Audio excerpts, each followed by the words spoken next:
All of his co-workers were gone. What could it mean?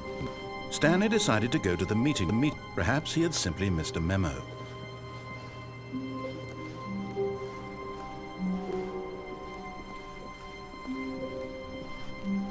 When Stanley came to a set of 2 open doors, he entered the door on his left.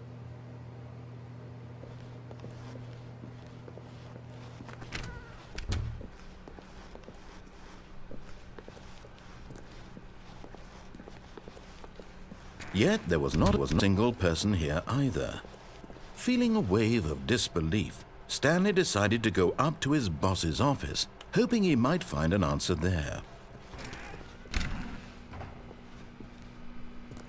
Stanley stepped into the broom closet, but there was nothing here, so he turned around and got back on track.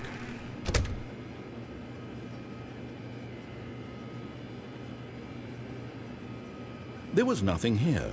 No choice to make, no path to follow, just an empty broom closet. No reason to still be here.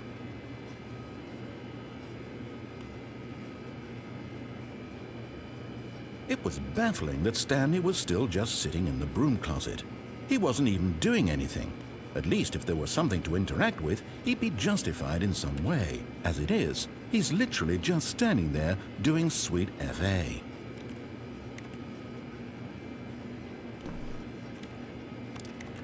Are you really still in the broom closet? Standing around doing nothing? Why? Please offer me some explanation here. I'm genuinely confused.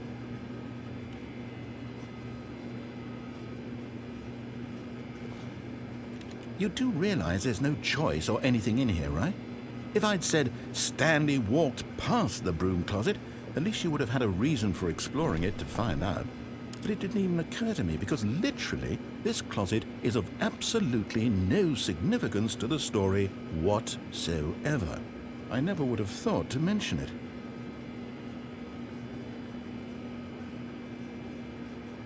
Maybe to you this is somehow its own branching path. Maybe when you go talk about this with your friends, you'll say, "Oh, did you get the broom closet ending? The broom closet ending was my favorite." I hope your friends find this concerning.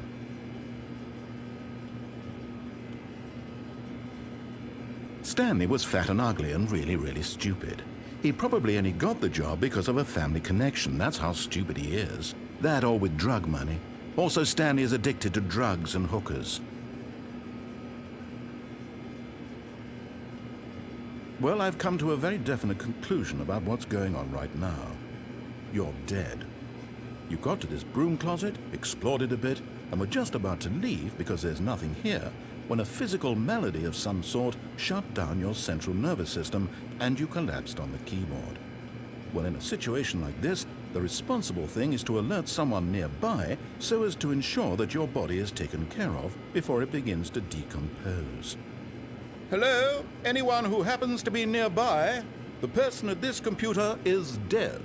He or she has fallen prey to any number of your countless human physiological vulnerabilities. It's indicative of the long-term sustainability of your species. Please remove their corpse from the area and instruct another human to take their place at the computer, making sure they understand basic first-person video game mechanics and filling them in on the history of narrative tropes in video gaming, so that the irony and insightful commentary of this game is not lost on them. All right, when you've done that, just step out into the hallway.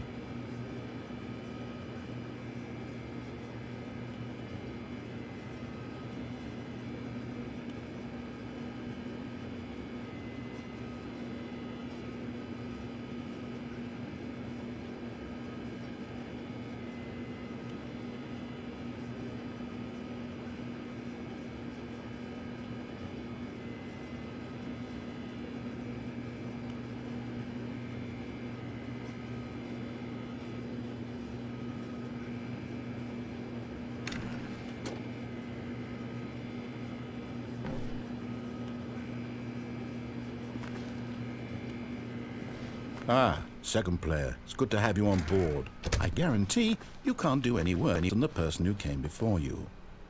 Coming to a staircase, Stanley walked upstairs to his boss's office.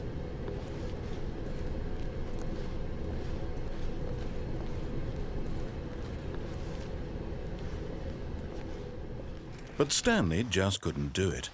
He considered the possibility of facing his boss, admitting he had left his post during work hours. He might be fired for that. And in such a competitive economy, why had he taken that risk? All because he believed everyone had vanished? His boss would think he was crazy. And then something occurred to Stanley. Maybe, he thought to himself, maybe I am crazy. All of my co-workers blinking mysteriously out of existence in a single moment for no reason at all? None of it made any logical sense. And as Stanley pondered this, he began to make other strange observations. For example, why couldn't he see his feet when he looked down? Why did doors close automatically behind him wherever he went? And for that matter, these rooms were starting to look pretty familiar. Were they simply repeating? No, Stanley said to himself, this is all too strange. This can't be real. And at last, he came to the conclusion that had been on the tip of his tongue. He just hadn't found the words for it. "I'm dreaming!" he yelled. "This is all a dream." Oh, what a relief Stanley felt to have finally found an answer, an explanation. His co-workers weren't actually gone. He wasn't going to lose his job. He wasn't crazy after all. And he thought to himself, I suppose I'll wake up soon. I'll have to go back to my boring real-life job pushing buttons. I may as well enjoy this while I'm still lucid. So he imagined himself flying and began to gently float above the ground. Then he imagined himself soaring through space on a magical starfield, and it too appeared. It was so much fun, and Stanley marveled that he had still not woken up. How was he remaining so lucid? And then perhaps the strangest question of them all entered Stanley's head. One he was amazed he hadn't asked himself sooner. Why is there a voice in my head dictating everything that I'm doing and thinking? Now the voice was describing itself being considered by Stanley, who found it particularly strange. I'm dreaming about a voice describing me, thinking about how it's describing my thoughts, he thought. And while he thought it all very odd and wondered if this voice spoke to all people in their dreams, the truth was that, of course, this was not a dream. How could it be? Was Stanley simply deceiving himself, believing that if he's asleep, he doesn't have to take responsibility for himself? Stanley is as awake right now as he's ever been in his life. Now, hearing the voice speak these words was quite a shock to Stanley. After all, he knew for certain, beyond a doubt, that this was in fact a dream. Did the voice not see him float and make the magical stars just a moment ago? How else would the voice explain all that? This voice was a part of himself too. Surely, if he could just... He would prove it. He would prove that he was in control, that this was a dream. So he closed his eyes gently, and he invited himself to wake up. He felt the cool weight of the blanket on his skin, the press of the mattress on his back, the fresh air of a world outside this one. Let me wake up, he thought to himself. I'm through with this dream. I wish it to be over. Let me go back to my job. Let me continue pushing the buttons. Please, it's all I want. I want my apartment and my wife and my job. All I want is my life exactly the way it's always been. My life is normal. I am normal. Everything will be fine. I am okay.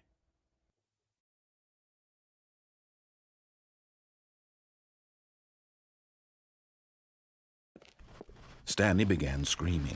Please, someone, wake me up. My name is Stanley. I have a boss. I have an office. I am real. Please, just someone tell me I am real. I must be real. I must be. Can anyone hear my voice? Who am I? Who am I? And everything went black.